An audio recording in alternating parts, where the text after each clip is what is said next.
Welcome back. Hello, welcome back. What's up, bitches? Hey, how y'all doing? How y'all doing? I'm Olivia.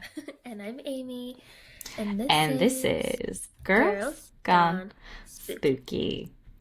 Um, Noah has brought something funny to my Oh, attention that is only going to make sense for the people watching the video. So if you're okay. not, sorry.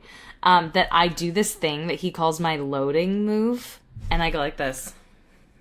And it's true. I do it when I don't have anything to say or I'm just like, That's the intro head nod. yeah, little head wiggle. He's like, That's it's so funny that you do that. And I was like, I know. what It an is funny. observation. Yeah. So, He's watching you. right, like a hawk. And for Mhm. anyone who's watching video, sorry, because I'm a little sick and look like shit No, today. you don't.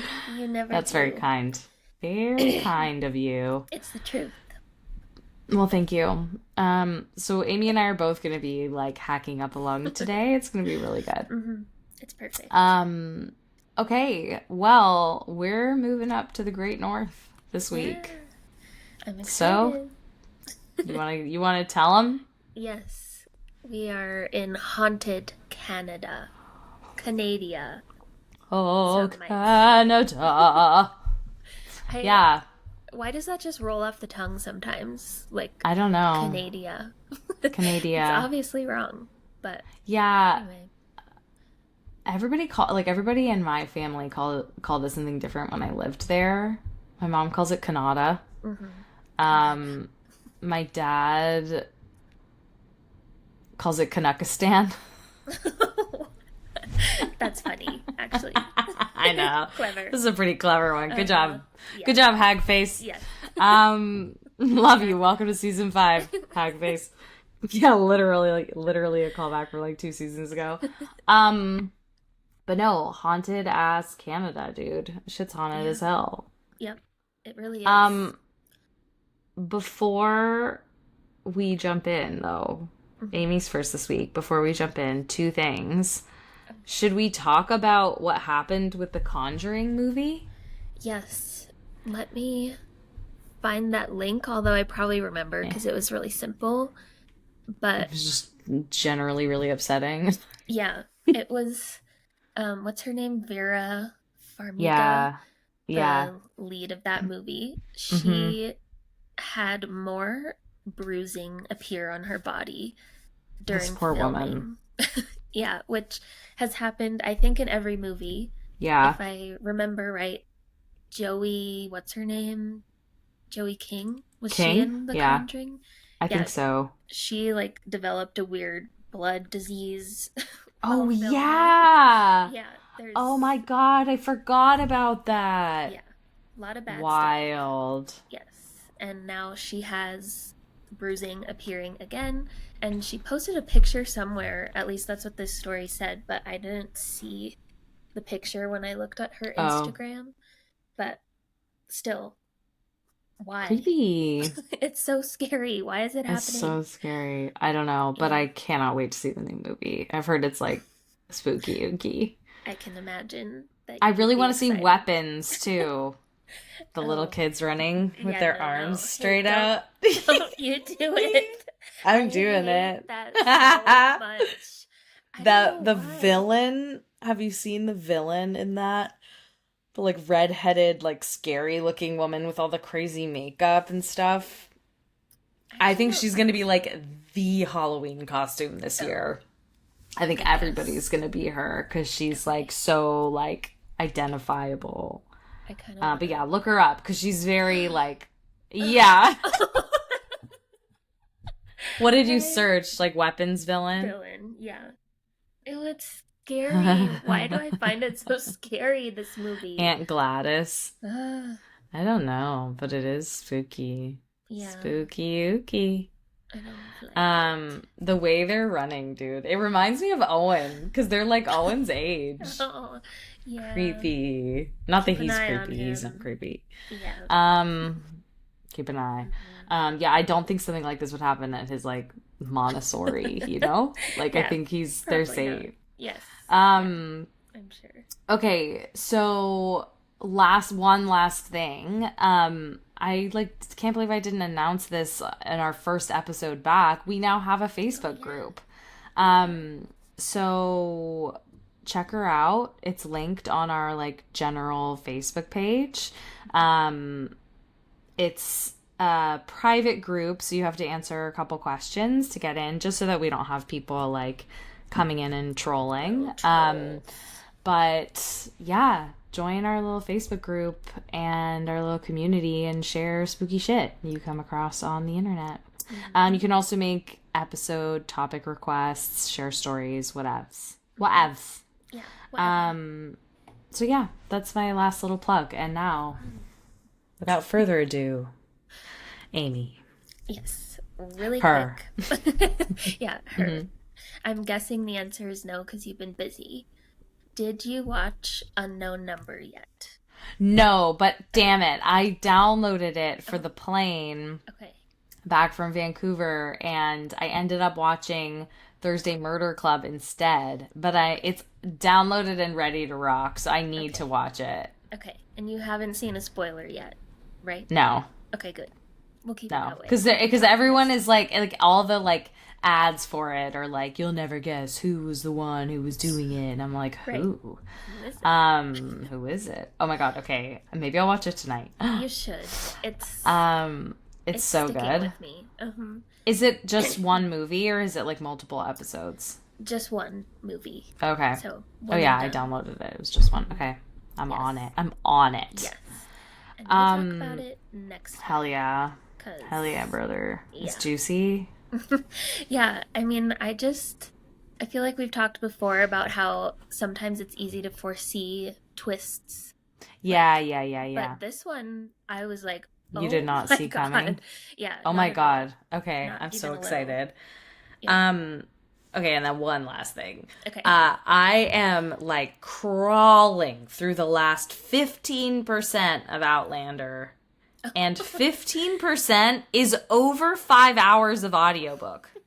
That's insane And I'm and like, a what bit much. what more could happen here? And like it's not in a good spot at the moment. So I know we're like coming up to the final climax moment, but I'm like, okay, Yeah. it's a lot. What's happening right Oh my now? God. Um, Randall has him. This is kind of a big spoiler. Randall has him like broke his hand, Hmm. and then Claire goes to save him. She gets caught. She gets kicked out because Jamie's like, "Well, you can boink me if you let her go." Yeah. And then he's like, It's he nails his hand to the table, and then he's like, mhm. "Now kiss me." Yeah. It's awful. That part is horrible. I was just like, Hmm. ah! And then she's saying that he has, because he's the ancestor of her husband back in her present time. Yeah. And she's like, he pulls away from kissing Jamie with this like dreamy look on his face. Ugh. Ew. Like, it's so gross. Yeah.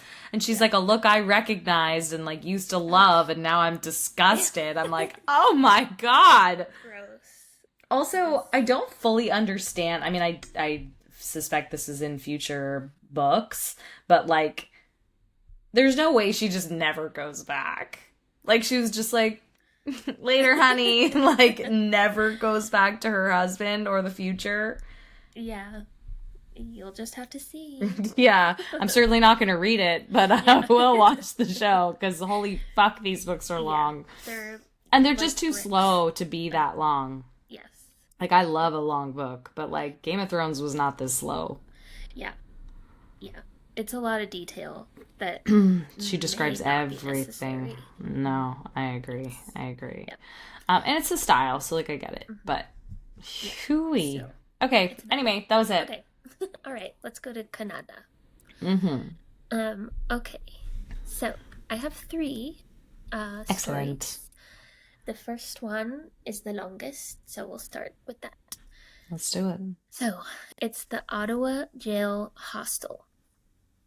So the Ottawa Jail Hostel was originally the Carleton County Jail, also known as the Nicholas Street Jail or sometimes just the Ottawa Jail. And when it closed in 1972, it was purchased and converted into a hostel, which is, I don't really know who thought of that idea, Yeah. but That it seems actually like a looks bad pretty nice. idea. Yeah, I guess they started selling it as like spend a night in jail, but in Oh. luxury kind of thing. Um, They're like, hey, Privilege. backpackers, Yeah. come through. Yeah, exactly.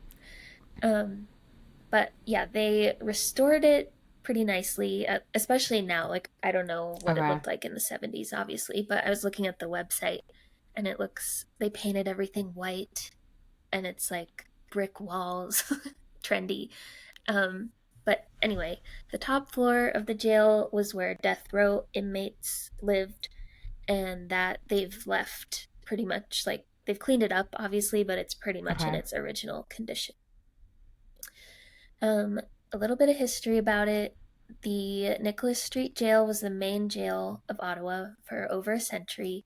It was built in 1862, and there were some notorious events there in the time that it was operating as a jail. There was one escape, and that was in the 1950s when a prisoner stole a nail file from a visitor and he filed his cell bars and escaped through a window, which that's dedication. Yeah. Amazing. Yep. And how nobody noticed? Interesting. Wow. But yeah. And then way back in 1869, 5,000 people gathered at the jail to watch the hanging of Patrick Whalen when Oh. he was found guilty of the assassination of Thomas McGee, who is one of Canada's fathers of Confederation, they say. Mm. Okay. Um, the jail housed men, women, and children, and it said What they were ideally kept apart, which implies implies that they were not? yes, yes, which I feel like that would create some really bad situations. Yeah. Yikes. Um, yeah, so that's one thing. And then also the conditions were just appalling. They didn't have lights, heating, ventilation, or toilets. Oh, Um, good. yeah, That's no good. toilets and no ventilation is not good. That's a terrible combo. Hmm. Yeah. And it was also one of the last prisons in Canada that had an execution scaffold, which is like the stage where they perform Oh, public executions. perform. Yeah, a Uh-huh. true performance. Yes, The it's a world's a stage, and so is your hanging. uh-huh. Fun for the whole God. family, Yeah. but not good. Yikes. Mm-mm. Discounted tickets for seniors and kids. And you get the front row. Yeah. Ugh, boy. God. Well, so with all that, you can imagine there's some spirits hanging out there. I would So, imagine, yeah. yeah, I went to Reddit to see what stories people have shared, and there was a post that was like almost perfect. It's from a deleted user, and it says, I work in a haunted hostel, and that was previously a prison and the site Oh of my one of the God. most famous executions in Canada's history. Ask me Oh my anything. God. So, You're like, wonder where that could be. yep. So I put two and two together, and yeah. So I'm going to read off some of the stuff they said. So one person asked them, what's the craziest slash scariest thing that's ever happened to you? And they wrote, I'm a skeptic, so I don't know if these are necessarily ghostly encounters, but certainly strange. Once Hmm. in the dead of winter, in the middle of the night when the hostel was empty, every knife in the kitchen went missing, but they were promptly returned around 5 a.m. What the fuck? Yeah, so moving physical objects is always pretty Yeah, creepy. very weird. Yes. And then another asked, what are the best ghost stories from the site? And they said, my favorite ghost stories are reports from guests. I often have to march around looking brave, armed with a flashlight in order to calm them down so they can sleep. Yeah. Children and people with mental health issues were admitted and died here. People mentioned seeing child ghosts, which is the most creepy for me. Yeah, because Guests, demons. I know, there is something extra creepy about that because it's Yeah, I also don't just love sad that. too. Yeah, it is sad. Um, Guests also constantly report waking up in the night to a man sitting at their bed reading a Bible. Sometimes they see the same man walking around the building. A Okay. psychic, I know, so he's active. A psychic that visited has said that that most of the undead inhabitants are cool with the people who work here, but there's one who is really pissed at us. Oh, good. Eek. Eek. That's what Big they eek. said. Yeah. They say cell doors lock on their own, often locking people in. We used to What let the people, fuck? you know, and yeah, this was a bad idea. It says we used to let people stay for free if they could make it through the night on death row, but because the doors locked on their Oh, own so often, it became a hazard.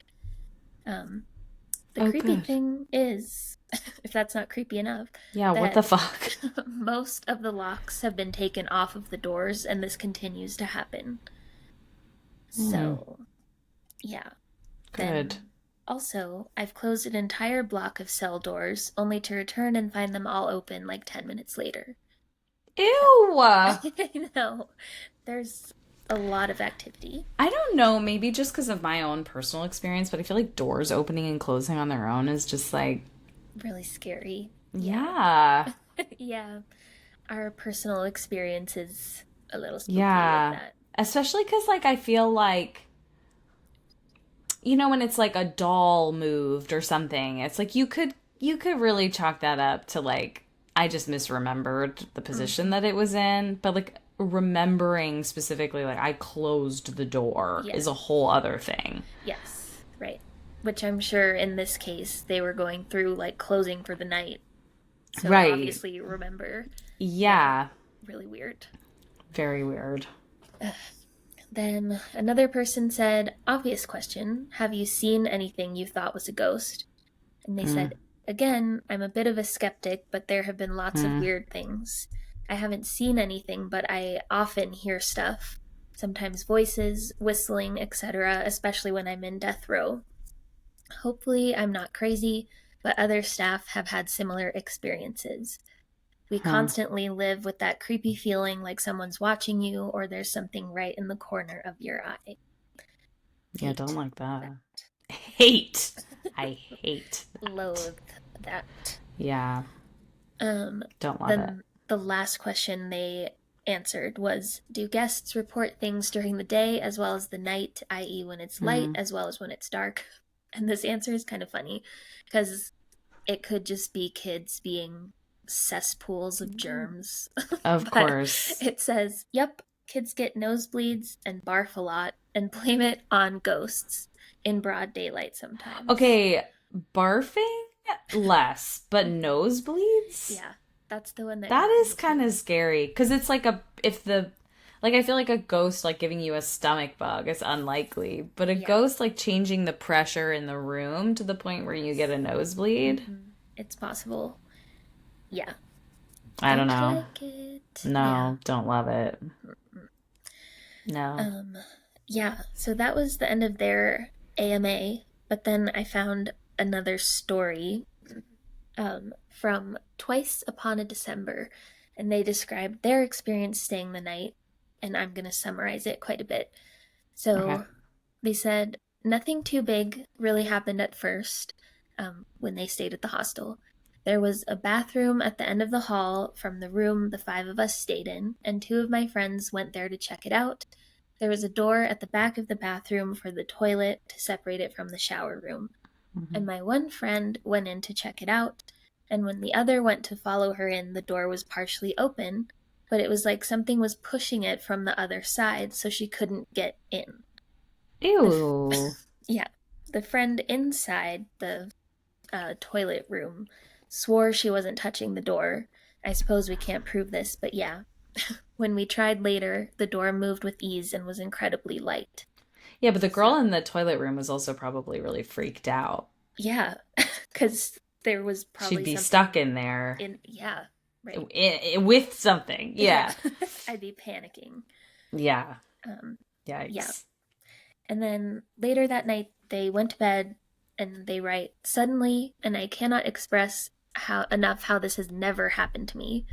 I woke up by sitting straight up in the bed, literally like you'd see in the movies. Like I shot up in the bed, suddenly wide awake. I didn't feel like something bad was happening. I didn't feel scared. I just felt like I needed to be awake. And then across the room, near my friend's bed, was this figure.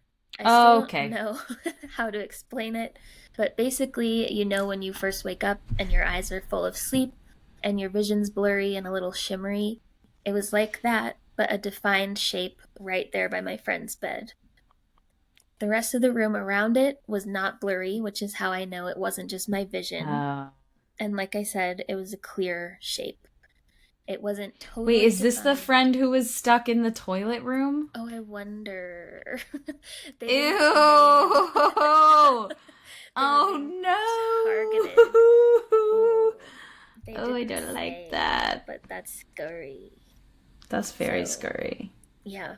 But it was the size of an adult human, they said, just not like fully Yikes. defined. So, shadow person, which Yeah, is shadow not great. person-esque. Yeah, No, don't love that. no. And then the final thing about this hostel, there was a comment on that post from No Dog 4419. Totes. They said, my friend stayed overnight there years ago. She said she was awoken. So No dog, cute. only cat. No dog, only cat 4419. Yes. Um, so my friend stayed there years ago. She said she was awoken in the middle of the night because a woman whispered in her ears, hide. She Ha! Ha! Hide? hide. I hate. I would just, like in the cartoons where like Wile E. Coyote's like, and they like zooms and there's like that Uh-huh. poof of Yep. just smoke. That would be me. Uh-huh. She's out of there. That'd be I me. can fully picture that sound. Legs running Yeah. in place for a second. Even like Uh-huh. Shaggy from Scooby Doo would do it sometimes. Yes. I can totally picture it. But then, yeah, speeding bullet out the door. Yeah, speeding bullet. Yep. And Hide? yeah. Fuck off. Oh my god. I know. And it says she shot up in bed. No one was there, as we could have guessed. Yeah. Um, then they wrote, I know a bit of history of the place, and women were jailed there. And if the women had children, they were jailed too. And when people came by who meant to Wait, hurt wait, wait, them, wait, wait, wait, wait. What? Like if I know. your mother was accused of something, you would also go to jail? Apparently, I should have looked that up, but that's the implication. I swear to God, the patriarchy. Come on. I know. And maybe they had nowhere else to go. I don't know. But Where are their dads? yeah. That's what I would like to Uh-huh. know. Exactly. Great question. Ugh, Um, God. and yeah, they said when people came by who meant to hurt them, the women would hide their children under the bed. Yeah. So could be That's something. like literally what I conjured in my mind, and I Yeah. hate it. Yeah, I know. Yuck. Why are men the worst? And Certainly also, can be. yeah, why I shouldn't make that statement so generally. Sorry to No, any but male fans that are nice people. yeah, no, but I But mean, I think like at the same time, like yes, not all men, mhm, and all men do have to own yeah, their privilege and all of that shit too, and the fact that like yes. they do perpetuate a lot of violence towards women, and women can't be victims, can't be the only part of the solution. Yeah, So right. anyway, Good point. Yeah, anyway, let's continue. Um, yes, I should have asked you when we started, do you want to alternate or should I just yeah, keep let's going? alternate. Okay. Yeah, I will go. Okay. We are going to Caledon, Ontario. So this is Boston Mills Cemetery, and we're starting nice and light. Nice and light, okay? I love that. Um, yeah, this is a designated heritage site located in Caledon, Ontario, very near to a country club, actually.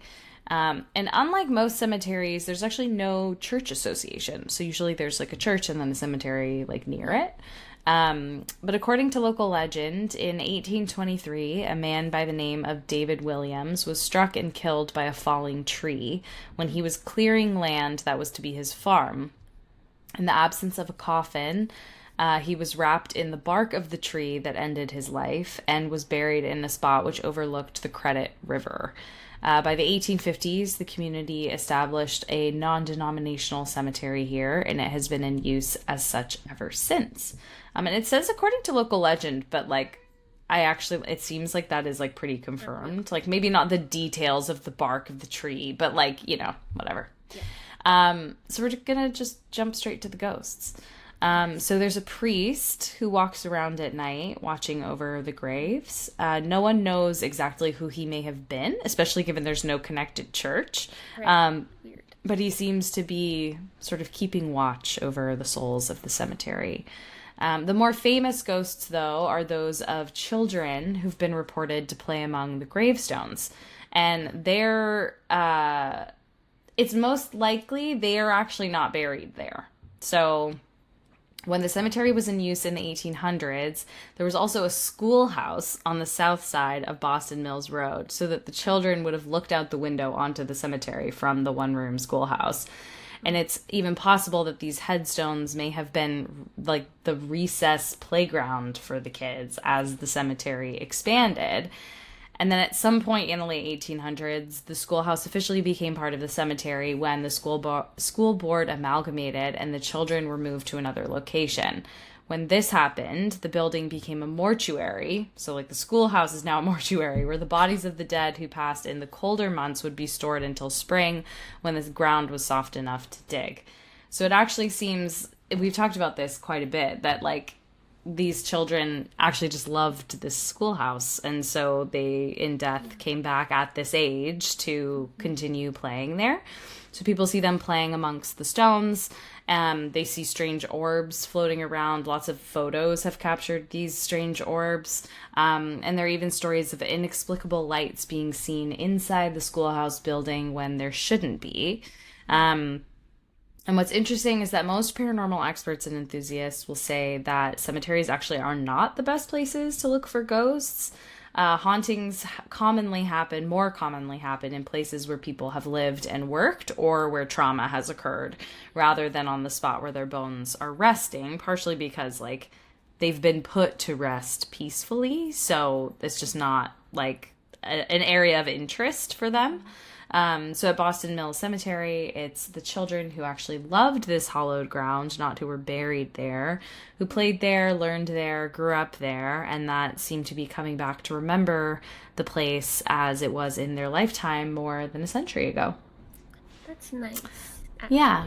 So that is Boston Mills Cemetery. It reminds me a little bit of like Haunted Mansion for some reason. Mm-hmm. I'm just imagining that like being kind of like joyful in a way. Yeah.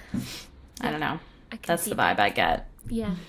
That's nice. And that's a good point about cemeteries probably not being like a hotbed of activity. Yeah, exactly. They do feel really peaceful, actually. Yeah, agreed. I actually like love cemeteries. Mm-hmm. Same. Yeah. Very interesting. Okay. Yes. So I have one that's not nice. So this is the Black Donnellys. So I think the black part is like artistic license. Somebody wanted to make this scarier. But that's also a common thing for like Irish and Scottish families. That's true. Yeah. So I don't know if it means like mob involvement or like instead of dark, like not skin tone dark, but like, I mean, definitely not skin tone dark. We're talking about the Irish. Yes, definitely not dark. Definitely not dark skinned. Anywho. Yep, we can attest to that. Mm-hmm. Okay, so anyway, I think they added that to this story because it has been kind of like entered. It's true, so it's not an urban legend, but what word am I looking for? It's become a legend. Yeah. I mean, that is an urban legend. Some urban legends are still like real, like founded in something that happened. Hmm. Yeah. So that's what this is. Okay. But it's really about the Donnelly family. It is one of the most infamous and tragic events, according to this site. And it happened in Biddulph Township, Ontario, in the 19th century. Ontario really do be haunted. Pretty old stuff around there. Yeah, A lot true. of things happened. Okay, so the Donnellys were an Irish immigrant family who settled in Biddulph Township in the 1840s. The family, they got into some trouble. They were involved in a lot of feuds, disputes over land, some violent Feuds. incidents.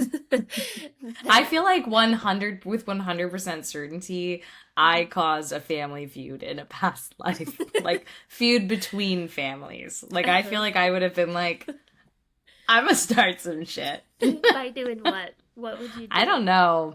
I mean, probably like macking on some Uh-huh. boy. I know. You were just teeing me up for that. Because I feel like that's what I would do too. Yeah. I don't Be like, know. he's cute. And my Yeah. parents would be like, it's forbidden. And I'd be Yeah. like, I'm gonna do it. Yeah. Or hold a seance or something and someone would see it. Oh, And for sure we've been burned at the uh-huh. stake. Like, Yes. no Probably question. in multiple lifetimes. Yeah, probably. Uh-huh. Yeah. You've definitely been a shaman. Probably. I don't know what I've been, but My mother, right? yeah, well, your mother, yes, Yeah. that's for certain. Yes, at one point. Also, Binks is belly up right now in Oh. the sunshine. This is gonna probably make a terrible noise on the mic, but like, Happy boy. so happy. Cute. That's a So perfect funny. spot for him. Literally. Okay, sorry if that was Okay. a terrible sound. I didn't even hear anything. Maybe Okay, I good. canceled it out. Excellent. Okay, so the Donnellys. I think we were talking about who they are. So Feuds, it was- family feuds. Yeah, that's right. James Donnelly and his wife Joanna Donnelly emigrated from Ireland to Canada. They had 7 sons and 1 daughter.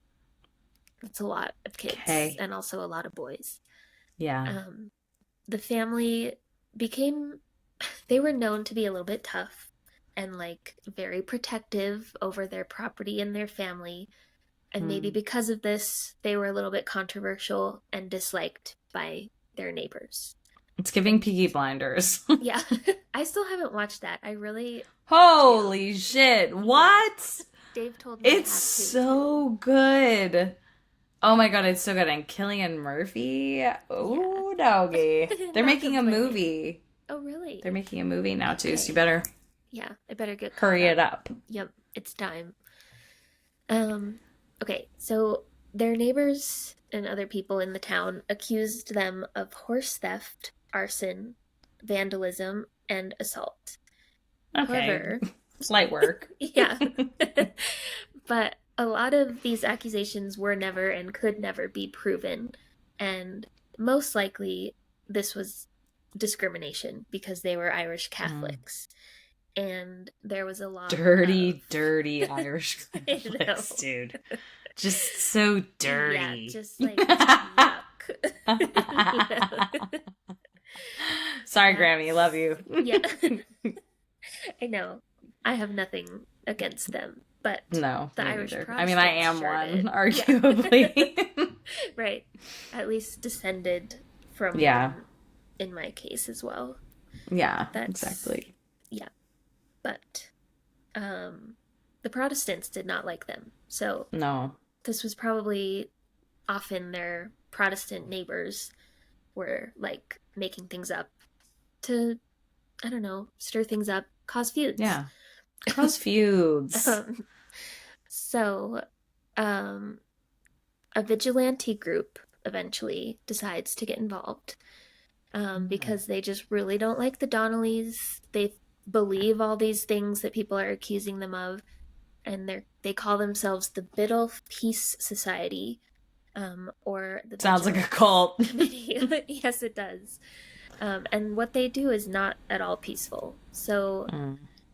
in the early hours of February 4th, 1880, a mob of about 30 men stormed into the Donnellys' home.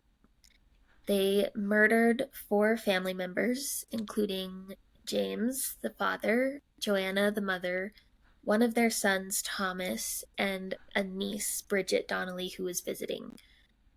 Um, Oh my God. yeah, for no real reason other than they didn't like him and Oh my felt God. Horse theft justified. and arson. Yeah, I Yeah. guess. Um, Jesus. yeah, and Dramatic response. I know, and that's not even all because then they Oh also God. set the house on fire, just to burn it all up. Oh my And God. there was a friend of Thomas named Johnny O'Connor. He was in the house and he managed to escape first the murder by hiding under a bed and then also managed to slip out of the house before they set it on fire. So he Hmm. survived, which good for Johnny, but also poor baby to live with what happened. Yeah. So, in the Holy aftermath, shit. several members of the mob were arrested and put on trial, but despite eyewitness testimony, no one was ever convicted. And it's probably because they had more power in this community than the other Irish Catholic families who were Yeah. outraged. Um, so, nowadays, the Donnelly homestead site is still there. Obviously, there's no house there because it burned down, but there is now a museum that's the Lucan Area Heritage and Donnelly Museum, partially dedicated to the family. Hmm. So, That's nice. yeah, some common ghost stories though. This Yeah. homestead, Traumatic ass deaths. right, Jesus Christ. just bad energy. Yeah. So, their homestead is on Roman Line Road, and it's said to be haunted by the spirits of the family, of course. Visitors have reported cold spots even in really warm weather, a lot of disembodied voices and other sounds, including Ooh. crying, screaming, footsteps like horses, just a bunch of stuff going on. Hmm. There have also been apparitions, most often of a woman, so they believe that that would be Joanna, and then also of a little boy who looks like he's hiding a lot. So they Oh. guess that that's actually Johnny, the friend. Yeah. So even though he survived, like you were just saying, there's some trauma there for him, so Trauma. his Yeah. energy might still be attached. Hmm. Um, People also say they've smelled burning when there's no fire present, probably because the house was set on fire during the murders. Yeah. And then, last thing, so I found an excerpt of an article that was in the London Free Press that had an interview with somebody named Robert Norton. And the details are a little bit unclear because this Hmm. makes it sound like Robert lived on the Donnelly property, or at least kept a barn that he used for boarding horses on the property. But Hmm. since it's just an excerpt, I can't really tell what the situation is Yeah. exactly. But anyway, here's what it says. So, by the time Robert Norton had reached the barn, the mare was running in circles, nostrils pulsating, eyes wide with fright as if she were being chased by a dog. It wasn't the first night that the stately mare Norton was boarding for friends had been found racing out of control, but like all the Hmm. other times, there was nothing behind her spurring her on. We only had her here a month, and we had to get her out of here. She would go nuts at night, he said. That wouldn't surprise some. Rumors are that the Roman Line Road is cursed, and that horses traveling its length the night of February 3rd to 4th do so under threat of death, which is Whoa. dramatic. Yeah. Um, Very. it may be superstitious nonsense, or it may be horse sense, allowing them to recognize that this is the scene of the unavenged Donnelly murders of 100 years ago. Norton, 39, doesn't use words like ghost or spirit, but instead refers to the strange guest in his house that spooks horses, bangs cupboard doors, and borrows things only as something. So, Interesting. yeah. Um, and then last couple things about them. That museum that's there now, they have Mm. some artifacts that belong to the Donnellys. And so a lot of people think that their spirits might also be attached to these items, not just to the Yeah, land, totally. because they move around on their own Oh sometimes. God. People say the lights flicker around them a lot more often than other parts of the museum, and Mm, staff often hear unexplained footsteps when they're there on their own. interesting. And then finally, the Donnelly family, they're all buried in like the same plot, basically, of this St. Patrick's Roman Catholic cemetery. And also, their headstone just reads murdered February the 4th, 1880. So Oh I my don't know God. who did that for them, but they really got to the point. Maybe the rest of Um, the family? Because didn't some of yeah. the kids survive? Yeah, I think Like because it most said of them. they emigrated there in the 1840s. This was in Mm-hmm. 1880. So Oh, probably a lot okay. of their kids were fully grown by that Adults, point. yeah. Yeah. So Hmm. but around Murdered. this yeah, around the gravesite, people report feeling deeply uneasy, sometimes like really inexplicable sadness around the Hmm. grave. And then others say that they've captured a lot of like shadowy Hmm. Yeah, I figures, bet. things, orbs, and photos taken at the site. Yeah. Oh, So that's interesting. that's the Wow. Donnellys. Yeah, scary. Spooky ooky. Mm-hmm. Um, okay, well, we're moving on to another town in Ontario that I'm a butcher the name. Okay. It's Penetanguishene is how I'm gonna say it, but it's Penetanguishene. I'm sure it's an indigenous word, and Yes. we're gonna call it Penetanguishene. Uh-huh. Okay. So, a little bit of background. There are a few different haunted locations in Penetanguishene, but we're going to talk about Carl Beck's haunted Airbnb, Oh. which originally belonged to the Beck family in the 19th century. They were one of the wealthiest in Penetanguishene, Ontario, Canada, which not sure that the bar was high, but doesn't matter. Uh-huh. Large family and similar to the Donnellys, parents and 9 children. And Charles Carl Beck was the mayor of the town, and his house was famous in the area for its Victorian architecture. When his wife Amelia passed away, his eldest daughter Mary was expected to take responsibility for caring for her siblings. Patriarchy. However, after some time, she became acquainted with a man and decided to marry him, which Carl strongly opposed, believing that Mary deserved a better spouse. This disagreement was so intense that it caused Carl to remove Mary from his inheritance. According to other sources, Mary received only $1 after her father passed away, which is kind of fucked up. Mm-hmm. But the Beck house story doesn't end here. The main part actually begins after their deaths. The Beck family still resides in their house after 2 centuries, but not physically, spiritually. According to visitors, the most famous spirits in Carl's house are Amelia, the mother, Mary, and her 2 sisters, who passed away in the house at a young age. What makes it even scarier is that the Beck family are not the only ghosts in the house. There are allegedly 18 spirits in total, and it's sort of unclear who these other spirits are. So there are theories about either the hauntedness of the house by the family has attracted other spirits from outside. Also, the sort of like spooky nature, it's like kind of a scary vibe in there. And so potentially people, like, not people, but entities have entered the space as well. So lots of weirdness. And I'm going to share a weird occurrence that occurred there. Okay. So it's not like really scary, but I just liked this one. Like a lot of people go there. It's an Airbnb now. So a lot of people go there. The house is decorated with like lots of like old fashioned furniture, and like the rocking chair rocks on its own, and the dolls get moved, and like why is there a rocking chair and dolls in this house? I don't know. Uh-huh. But it's like feeds off of that like spooky, vibe. And a lot of the pieces there are supposed to be original or, like refurbed originals essentially.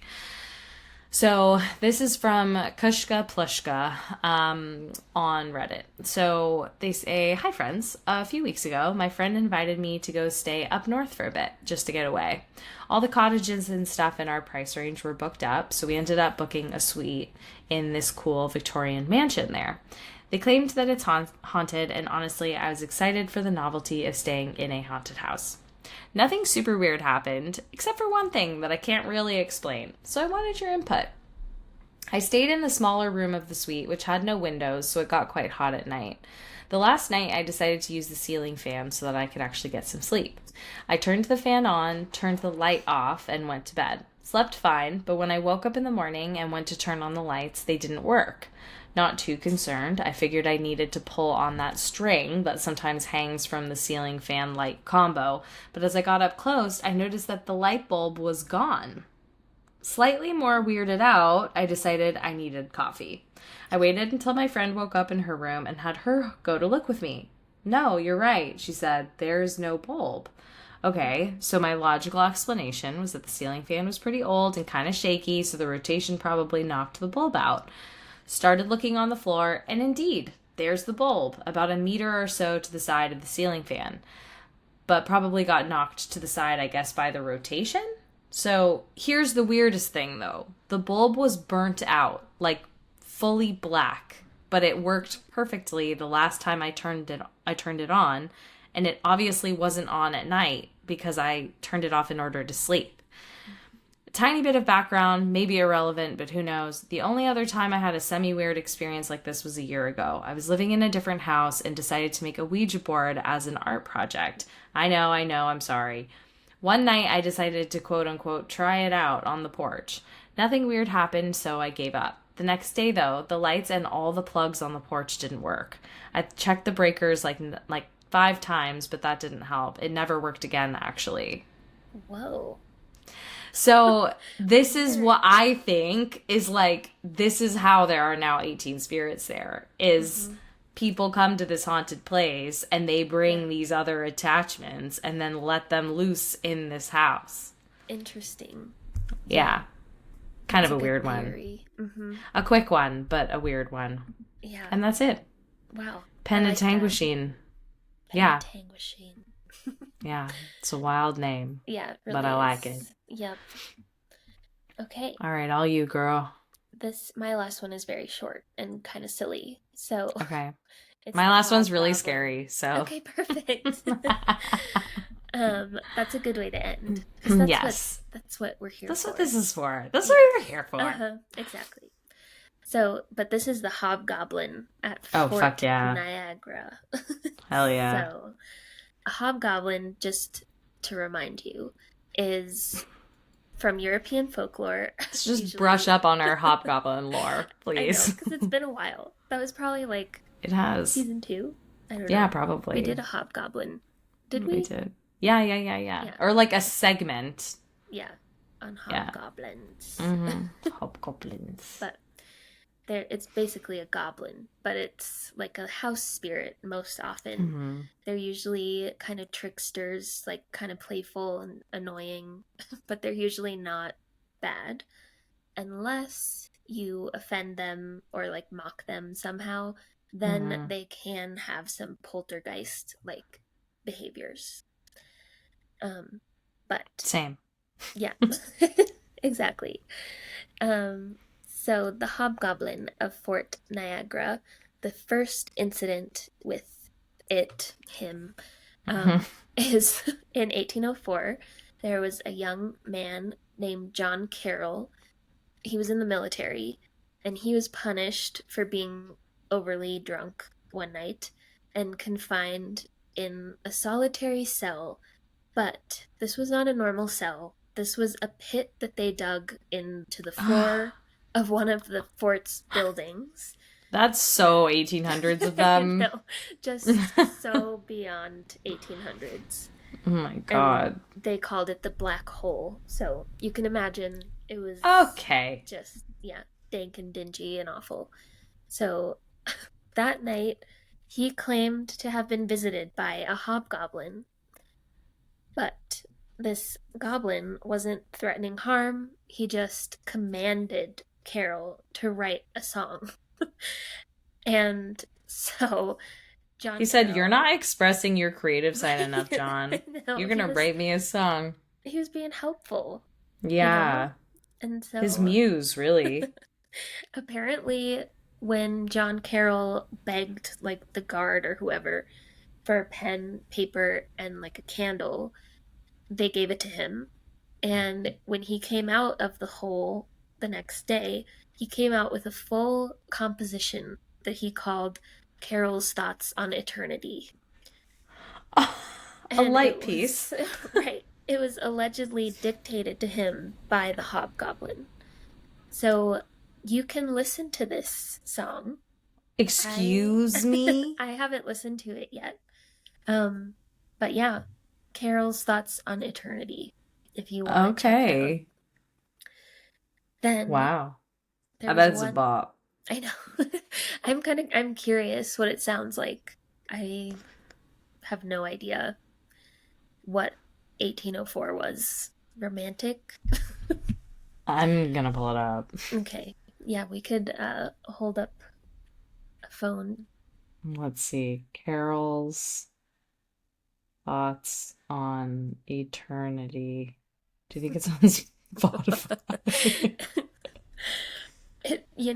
It could No, be. it's not on Spotify, but that's okay. We have other sources. Yes, let me find because I Is know it I spelled like saw it. Lewis Carroll? Yes. Carroll. Okay, got it.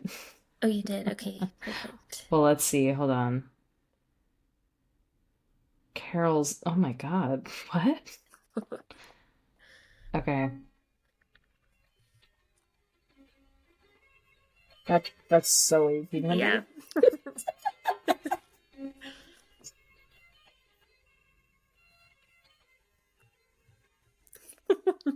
Are there words? I don't think so. Hold on. Oh, Oh, hey, hey. Okay, that's enough of that. I Hobgoblin love that, song. Got actually. it. Yeah, that's okay. So that's what It's a nice. hobgoblin's It mind got him sounds like. through the night. I Yeah, appreciate that, actually. yep, exactly. And then the only other encounter with the hobgoblin was in 1812. So this is Okay, a so long we're time really just ago. taking John's word for it. Yes. Um, yeah, there was another soldier. He was stationed in the cemetery that's around the fort. Hmm. He witnessed this strange being because it looked humanoid, but not quite human. So he was like Ooh. probably the hobgoblin. And it was. Probably. What else could it be? It has to be. Come on. So it was also the other part of his story. Well, there's two things. He was seeing it only when lightning was flashing. So, Oh, that's scary. yeah, that's like a horror movie. Yeah. Um, but he believed it to be this hobgoblin. So he fired his rifle at it, but then panicked and ran headfirst into a barricade and knocked himself unconscious. Sorry to laugh at you, whatever your name is, but That is that's also embarrassing. like a horror movie kind Yeah, of situation. yes. But when he was rescued, it was revealed that his canteen, rather than being full of water, was full of liquor. So when he told Hmm. people what he saw, everybody was like, okay, no. But you were like probably drunk Yeah. Yep. and then knocked yourself out. Yes. Yep. So, Well, honestly, but who's to slay. say? Yeah.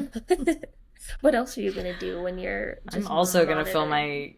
my. Also in the 1800s, Yeah. I'm gonna fill my canteen with liquor, with brown Yeah, liquor. that's Oh another thing God. you'll be hung for probably.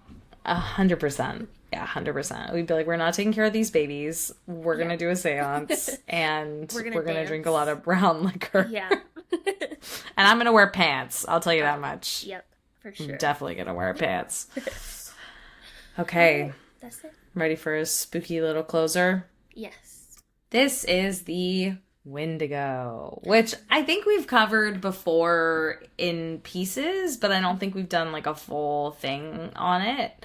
Yeah. So Windigo, spelled W-I-N, or Wendigo, spelled W-E-N, is a supernatural being belonging to the spiritual traditions of Algonquian-speaking First Nations in North America. Wendigos are described as powerful monsters that have a desire to kill and eat their victims. In most legends, humans transform into Wendigos because of their greed or weakness. Various indigenous traditions consider Wendigos dangerous because of their thirst for blood and their ability to infect otherwise healthy people or communities with evil. Wendigo legends are essentially cautionary tales about isolation and selfishness and the importance of community. According to most Algonquian oral traditions, a Wendigo is a cannibalistic monster, like I said, that will prey specifically on the weak and socially disconnected. In most versions of the legend, a human becomes a Wendigo after his or her spirit is corrupted by greed or weakened by extreme conditions such as hunger or cold. In other legends, humans become Wendigos when possessed by a prowling spirit during a moment of weakness. Just as there are different versions of the word Wendigo, there are many variations on the creature's appearance and powers. Sometimes they're described as exceptionally thin, with the skull and skeleton pushing through its ash-colored mummy-like skin. Other stories describe the Wendigo as a well-fleshed giant who gets proportionately larger the more it eats, which is terrifying. According to other legends, the Wendigo has pointed or animal-like ears with antlers or horns sprouting from its head. A Wendigo's eyes have been described as sunken or glowing like hot coals. Sharp and pointy teeth, extremely bad breath, and body odor are also often traits of a Wendigo. They usually, but not always, are endowed with powers, such as superhuman strength and stamina that allow it to stalk, overpower, and devour its victims. They're usually credited with exceptional eyesight, hearing, and sense of smell. They're said to move with the speed of the wind and have the ability to walk across deep snow or even over open water without sinking. Wow. Yuck. That's powerful. So, very powerful. So, similar to a flesh pedestrian in some ways, not in others, but indigenous lore kind of vibes. Now, I feel as though flesh pedestrians are fucking real. And I also think that Wendigos maybe as well. So this story from Taryn Reed occurred in southern Ontario. So I'm guessing, yeah, between Toronto and Ottawa. And they wrote, I originally posted this on the subreddit for flesh pedestrians. But then they said, I actually realized after some comments that I should post it here too, which is on the Wendigo Stories subreddit. So they say, hi everyone, I had a very strange encounter in my woods today and thought I'd share and get some opinions. For background, I live in a small town between Toronto and Ottawa on traditional Anishinaabe lands. I usually walk my dog every day, sometimes multiple times a day, all throughout my woods.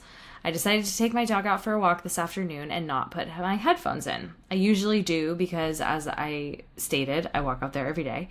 And as we're walking, I heard a voice call my name in an almost sing-song voice. Naturally, I stopped and looked around. I called for my dog to come to me, and he stopped where he was and stared at me for a while and then eventually came back to me. I did not call out to the voice or acknowledge it. I walked around a little more and still didn't see anything. And just for some context, I live with my parents and my mom knows I am totally freaked out by flesh pedestrians. I had a bonfire a few nights ago and she hid and was calling out, trying to freak me out. So I figured since she knew I was by myself, she was just trying to freak me out, and it did kind of sound similar to her voice. So as I continue walking and looking, I hear, "Come over here." And as soon as I heard it, I was instantly freaked out. Not only because did this sound further away than when my name was called, and I know that the myth goes when they sound close, they're far away, and vice versa, but it also sounded like my own voice saying it. I also heard this call out much more clearly than when my name was called. Anyways, again, I didn't acknowledge the voice, and making sure my dog was with me, I got the hell out of there. When I got to the house, no one had been outside and no one had called for me. My family has lived on this property for generations, and we live outside of a very small town. I have no neighbors that would be close enough for me to hear them that clearly, and I have no idea what was out there this afternoon, but I can tell you for certain I will never walk out there with my headphones on again. I also feel like it's worth mentioning that my sister has been whistling out there to freak me out, and I know that supposedly attracts them along with flush pedestrians. I did also smoke shortly before walking, but I've been smoking daily for years, and I've never suffered from auditory hallucinations or heard any sorts of voices while high. I never posted on here before, but if I have any other experiences, I'll be sure to post them. So people are like, 100% that could be Wendigo. Yeah. And a lot of the people on the flush pedestrian one thought so too. So her family better stop messing around. I know. They're gonna fuck around and find out. Yeah. So this one is from Hales 1721. Okay, I realize how unbelievable this story might be, but I assure you, it's entirely true. I've had countless experiences with the supernatural since I was about 4. I'm 33 now, but this is one of the most terrifying ones I've had. I've looked at some of the stories in this community to see if there's anything I haven't discovered yet. I thought that if I shared my encounter here, there might be someone who has information who could help. I had an experience with a Wendigo this fall in early October in northern Minnesota. Okay, so I strayed a little outside of Canada, but it's so close. It's very close. Very close. This fall in early October in northern Minnesota in a state forest very close to, if not on, a reservation. I've always heard that speaking of them can draw them to you, but I hadn't thought of or listened to any Wendigo stories any time close to my encounter. I was staying with some very dear friends. I'll call them M and C. And they have a camper in their yard by the lake for guests to sleep in. I had walked down to the camper from the house with my miniature dachshund, Ebony, around midnight and found that I needed to set some things up, primarily the heater. By the time I was done getting everything in order, it was approximately 1:30. I never thought to lock the door because I figured it's in the middle of the woods, so there was nothing to worry about. I was wrong. I had closed the curtains, thank God, and I was having trouble falling asleep because my anxiety was going mad. M and C's dogs were barking outside, and their geese wouldn't stop honking. Ebony, who usually sleeps under the covers, was sitting on my hip while I laid on my side, and I could feel her turning her head back and forth like she was trying to track something outside. I tried tucking her under the blankets to calm her down, but she kept returning to her perch on my hip. I have no idea how long I laid there. I would say maybe 45 minutes, when all of a sudden I heard M's voice outside the camper. Anybody in there? And what sounded like claws dragging down the side of the camper. I almost called back to quote-unquote her when I realized that 1, she and C were both fast asleep by now, and 2, M knew I was in there. She wouldn't ask if anybody was in there. Oh my God. Suddenly I noticed everything had gone absolutely silent outside. The dogs and the birds had stopped carrying on. The gusts of wind had even stopped. It was the kind of silence you hear about in horror movies, how the woods go mute when something evil's in the area. Then another thought hit me. Ebony would be losing her shit and barking at the door if that had been anything human. She was frozen on my hip, dead quiet, shaking. Yeah. I didn't dare to move, but I was really starting to have to pee, and I remembered that I hadn't locked the door. I had no idea how long I laid there. I had no idea how long I'd laid there debating whether I should get up and use the bathroom and lock the door, but it felt like an eternity. In reality, I guessed it was maybe 10 to 15 minutes. I thought it may also have been a flush pedestrian at first, but remembered they don't mimic the voices of your loved ones to lure you into the woods, but Wendigos do. I knew these creatures, demons, whatever they are, can lure humans outside of their abodes if they make eye contact with you, and everything in me was screaming to make sure I didn't look outside. I made doubly sure I didn't look through any cracks in the curtains as I walked softly to the front of the camper. Very slowly turned the lock, praying and holding my breath. I made sure to keep my eyes away from the windows as I crawled back into bed and pulled Ebony close, and she finally stayed under the blankets. I snuck a peek at my phone for the time before I laid down, figuring it had to be close to 3 a.m., the witching hour, and it was about 2:30. As soon as I laid down, the wind kicked back up, and M and C's basset hounds erupted into howls as they came running down to the camper and a little ways into the trees. The geese started their noise again as well. well. I heard the Bassets come back to the camper, barking a few more times before they laid down outside the door, seemingly to protect me. I didn't get out of bed again that night. I told Em and C what happened the next morning, and I think I was hoping Em would say she had come down to check on me and Ebony, but she confirmed what I already knew. They had gone to bed as soon as I had left the house. I said a prayer over their house, the camper, and all of us the following night, and had an uneventful night. I also spoke with another guy who's familiar with the supernatural to see if he knew any more about Wendigo. And I'm not sure how accurate the information he gave me was, but when I asked him why Ebony hadn't made a peep, I had assumed it was because she was absolutely petrified, but he said a Wendigo can control animals to keep them from alerting their owners about its presence. Scary.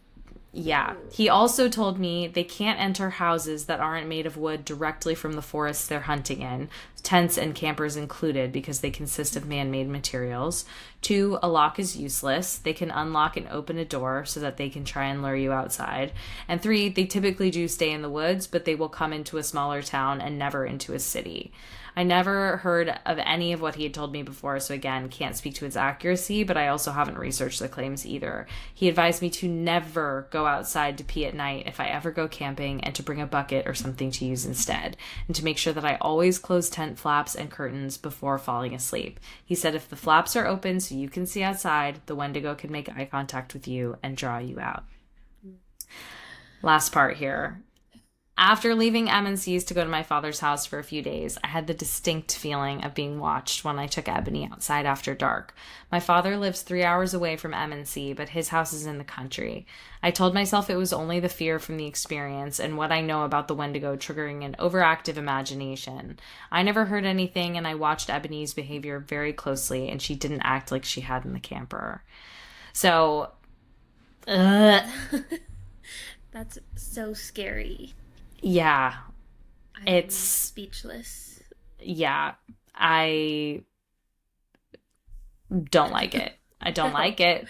No. I don't like it. And the phrasing of, what was it? Is anybody in there? I hate And then, Ugh. Yeah, it's like I plotting. know, don't like it. Yeah. No. And then I have one last little quick one. This is from Lydia Screams. This happened in 2020 when I was in 6th grade, and I think about it often and talk about it just as much. It was a super cold and frosty December morning in Washington. Again, I strayed at this point because I was like, Wendigo.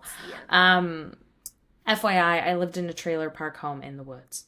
I had just finished getting ready for school. This was during COVID-19 when the lockdown had shut down school. My school district decided to have kids sit in the school library and do their schoolwork on laptops. Me and my mom had been bickering over something as we walked out the front door onto our very small 6-step porch, and it was pitch black outside as it was around 5:35. With no light except our porch light, we were talking and suddenly we hear this loud scraping sound, like a shovel on rocks or something hard being dragged against rocks. This is important because behind our porch were rocks mixed with grass in front of the shed, and next to the shed was the backyard that led to a patch of tall trees. Me and my mom both go silent and look toward the backyard. We listen for a moment for any unusual sounds, but we don't hear anything. And then we see something huge dart across our backyard. And I mean like 8 to 9 feet tall, with freakishly long arms and fingers. We didn't see much of its face, but saw huge antlers as it sprinted past our house. My mom immediately rushed me down the stairs as I asked her if she saw what it was. She tells me to go to the bus. So without an answer or an explanation, I run across the street to the bus stop while my mom stands on the porch watching me and glancing back at the backyard periodically. I wouldn't want to leave her there. I'd be like, you're coming to school. Yeah. When I got home from school around 2:45, I mentioned what happened in the morning, and my mom tells me to not talk about it, so I didn't. But for several nights, we would hear banging, scratching, and screeching from our backyard. My bedroom was in the very back of the house where the backyard was, so it would wake me and my mom up at night and scare us half to death. The first few times we called the cops, but they never found anything, so we gave up. Then as the warmer months came, it stopped and we forgot about it. But that December, as it got colder again, we found huge claw marks under my bedroom window. Nobody believed us when we told the story. It happened 5 years ago and my mother is now dead. Oh, sad. Yeah. And she's the only one who really ever understood the situation. As the years passed after that incident, I got super into cryptids and ghost hunting, and when I found out about Wendigos, I immediately understood that was what I saw. I did my research on the creature and the lore about it. Indigenous folklore on the cryptid matches up exactly with what we encountered. Where I lived when this happened has been rumored to be stolen native land. I mean, it's all stolen native land. Given the fact that the Wendigo is primarily an indigenous cryptid that is around the Canada-Washington area, this makes sense. I will never forget that morning. It lives in my head, and I think about it every time I pass a forest. And then a bunch of people in the comments too are like, we've had Wendigos try to lure us into the forest as kids. Like, so freaking creepy, dude. Yeah. So Wendigos are really powerful. Yeah. And it's like, part of me wonders. So when I was doing research about this, of course, I came across a bunch of flesh pedestrian stuff because there's a lot of confusion of like, is this a Wendigo? Is this a flesh pedestrian? Mm-hmm. And then I came across something called a crawler. Have you heard of this? Mm-mm. I added it to the list. Scary. Okay. And it makes me wonder if they're all sort of like branches of the same tree. You know what I mean? Mm-hmm. Like very similar vibes. The origin story, I feel like, is the biggest difference in terms of like how they were formed or how they came to be. But fucking creepy. Really creepy. Yep. Yeah. I'll say that much. Awful. Yeah. Awful. Truly awful. Hate it. Yeah. So yeah. They mean biz. They're like, eye contact, come with me. Yep. So very scary. So you think about like campers and stuff that go missing. I don't know, dude. I don't like it. I don't like it. No. But that's Haunted Canada. Pretty spooky stuff there. Spooky as hell, baby. You survived. I survived. I did. Back to the homeland, which is also stolen native land, but you know, everywhere you go. Yep. Continent. Our entire continent. Basically. Not Mexico. Yeah, pretty much. Yeah, that part. Okay, well, we'll be back next week with more creepy shit. And until then, stay spooky. Bye. Bye.